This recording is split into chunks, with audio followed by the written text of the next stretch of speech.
தனது மகன் சிம்புவுக்கு எதிராக திரையுலகில் மிகப்பெரிய சதி நடப்பதாக டி ராஜேந்தர் பரபரப்பு குற்றச்சாட்டை தெரிவித்துள்ளார். உயர்நீதிமன்ற உத்தரவு காரணமாக சிம்பு நடிப்பில் தயாரான வாலு படம் திட்டமிட்டபடி வெளியாவதில் சிக்கல் எழுந்துள்ளது. இந்த நிலையில் இதுகுறித்து சிம்புவின் தந்தை டி ராஜேந்தர் இன்று செய்தியாளர்களிடம் பேசினார்.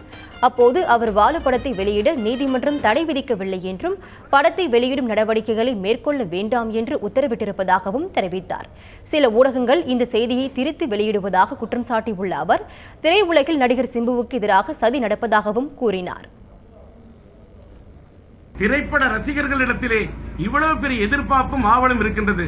ஆனால் திரையுலகத்திலே இருக்கக்கூடிய ஏதோ ஒரு சின்ன ஒரு கூட்டம் மட்டும் இந்த படம் வந்துவிடக் கூடாது என்பதிலே குறியாக இருந்து ஒரு கூட்டம் சிலம்பரசனுடைய படம் வந்துவிடக் கூடாதில்லை என்பதற்காக ஒரு பெரிய சதியை செய்து கொண்டிருக்கிறார்கள் என்பது மட்டுமே உண்மை.